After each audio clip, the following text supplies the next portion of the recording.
कोरीगड किल्ला लोणावळ्यापासून जवळ आंबे व्हॅलीच्या परिसरात असलेला एक सुंदर आणि प्राचीन डोंगरी किल्ला आहे. साधारण 902 मीटर उंचीवर वसलेल्या या किल्ल्याचा इतिहास शिलाहार आणि यादव काळापासून आढळतो. किल्ल्याची महत्वाची वैशिष्ट्ये म्हणजे त्याचा प्रशस्त माथा, तटबंदीची उत्तम रचना आणि किल्ल्यावर असलेले मंदिरे व तलाव. तर चला आज आपण एक्सप्लोर करूया कोरीगड किल्ला.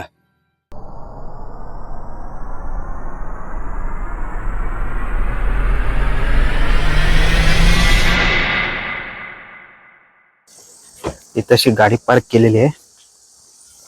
पार्किंग 50 रुपये. आपण चाललोय कोरीगड फोर्टवर. आणि नमस्कार मित्रांनो, न्यू ब्लॉग मध्ये तुमचं स्वागत आहे. आणि आज संडे, छोटीशी राईड करूया बोललो. सो हे बघू शकतो इकडं आता जस्ट चालायला सुरुवात केली आणि वाजले किती, बापरे 11:15 झाले. आज आपल्याला एक्सप्लोर करायचंय कोरीगड फोर्ट. तर मित्रांनो, आपण चालायला सुरुवात केली. जवळपास 45 मिनिटाची ट्रेक आहे, पाऊण तास लागतो. आपण आता जस्ट स्टार्ट केलेलं आहे, पण मला वाटतं मी अर्ध्या तासात पोहोचून जाईल असा अंदाज आहे. बाकी बघू. ते टेम्पल आहे, वाटेत जातानाच भेटतं. सो नक्की कसलं टेम्पल आहे हे माहित नाही.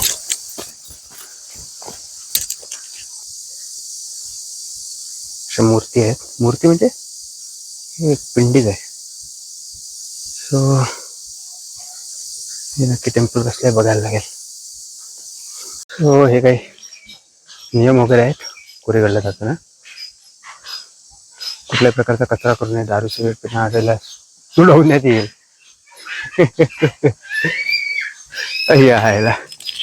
हे दारू सिगरेट वगैरे काय भेटले, दंडनीय कारवाई वगैरे असं काय नाही, डायरेक्ट सुडवण्यात येईल.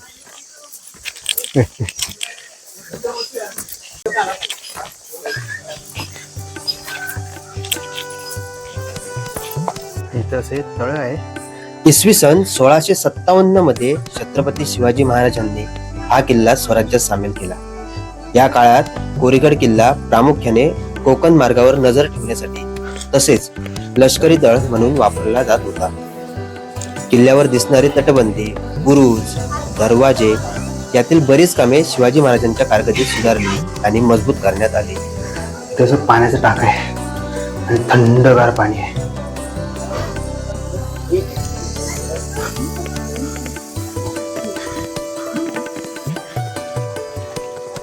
Main entry. छत्रपती शिवाजी महाराजांनंतर कोरीगड किल्ला पेशव्यांच्या ताब्यात राहिला. पण 1818च्या इंग्रजांशी झालेल्या युद्धात किल्ल्याला गोळाबारूदच्या हल्ल्यात सामना करावा लागला. इंग्रजांनी किल्ल्यावरील दारुगोळा फोडल्यानंतर किल्ला काही प्रमाणात नुकसानग्रस्त झाला आणि नंतर त्याला लष्करी महत्त्व राहिले नाही. हे बघू शकतो तुम्ही. फायनली आपण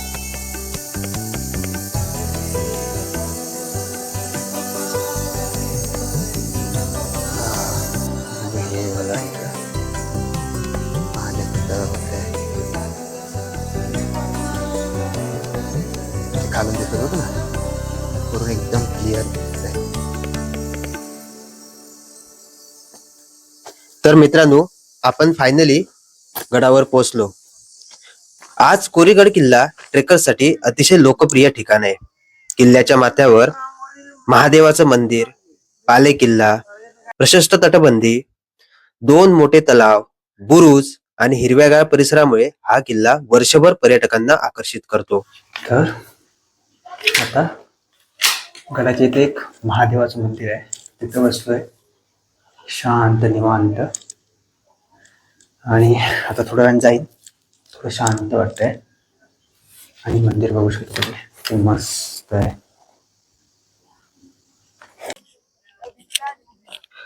कोरीगड किल्ल्यावर दोन मोठे तलाव आहेत जे सैनिकांचे पाण्याचे स्रोत होते. पावसाळ्यात हे तलाव अतिशय सुंदर दिसतात.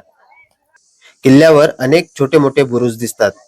बुरुजावरून आंबे व्हॅली आणि सह्याद्रीचे दृश्य दिसते. किल्ल्याचा मुख्य गेट आजही चांगला दिसतो. जुन्या दगडी भिंती अजूनही मजबूत जाणवतात.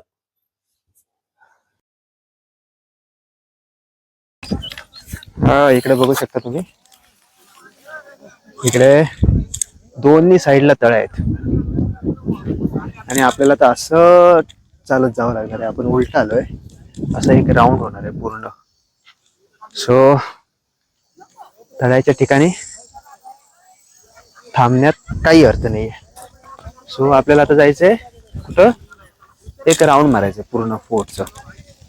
मग ते बरोबर होणार आहे. सो राऊंड मारण्यात येतं इकडून इकडून असं जावं लागणार आहे. हे इकडून असं चालत पूर्ण राऊंड मारायचंय. तो इथून अशी वाट आहे आणि इथं काय केलेलं आहे कळत नाही नक्की. अच्छा, हे इथून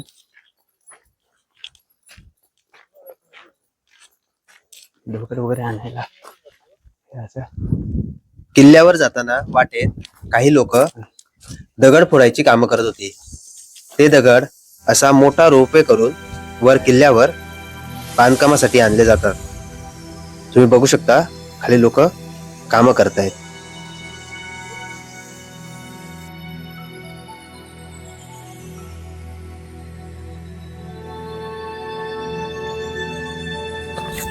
सो आपण आता फिरायला घेतोय आणि लोक येत आहेत.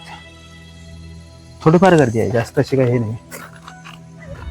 नाच्या बरोबरच आहे. असं हे पूर्ण फिरून आपल्याला जायचंय. इथं यायचंय, पुन्हा रिटर्न गोल यायचंय. जास्त मोठं नाही. गडाची जो घेर आहे ना तो जास्त नाही आहे त्याचा. सो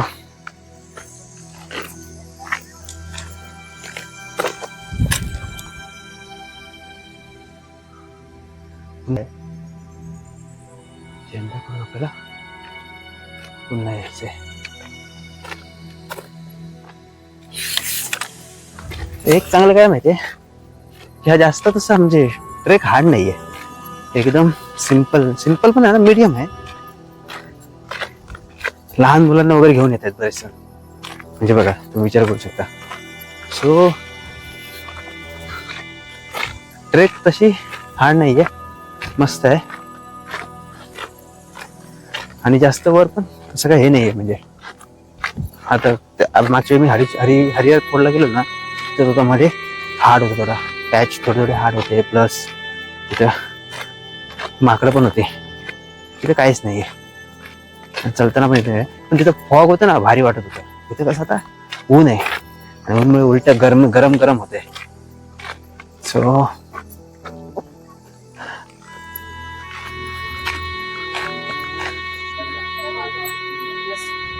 किल्ल्याच्या एका साईडच्या बुरुजावर सुंदर असा हा भगवा ध्वज फडकवलेला आहे.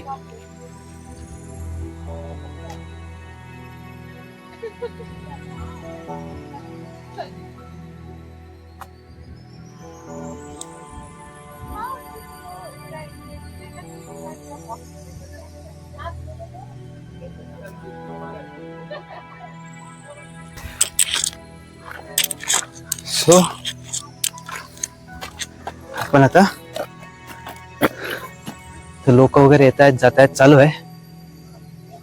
अर्ध राऊंड झालं आणि आता अर्ध राऊंड चालायचंय. हे इकडून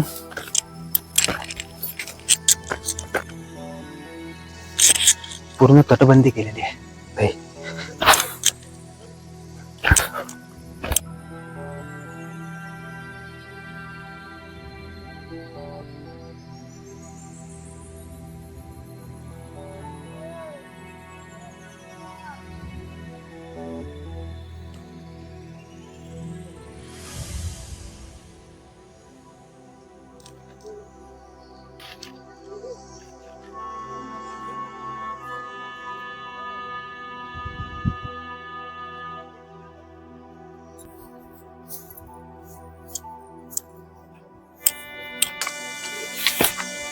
सो आपण आता उतरायला घेतलं, आपलं झालं फिरून,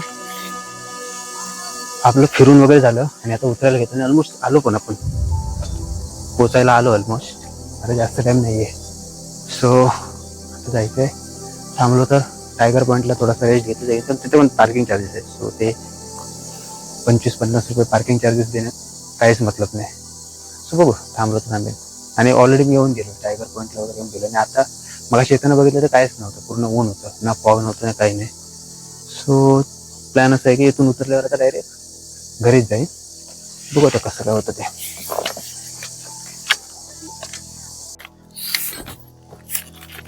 तर मित्रांनो, आपला ऑलमोस्ट फोर्ट उतरून झाला.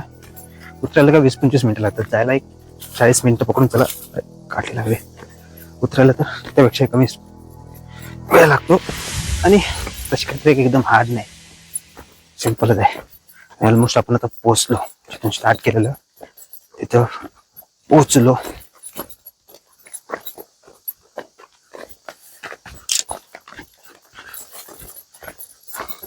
तशी शॉप घेतलेलं हे बंद आहे, चालू होतं मध्ये.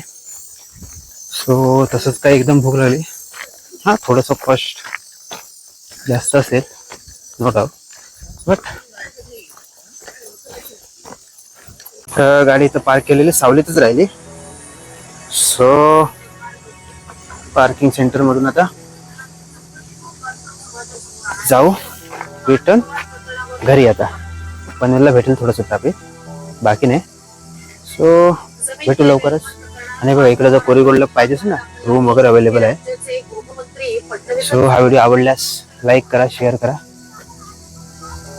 आता इथून हा व्हिडिओला एंड करू. लवकरच भेटू नवीन ब्लॉग मध्ये.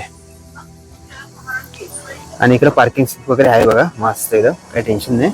आणि हा इकडं असं कडाकडे जायचंय एरिया.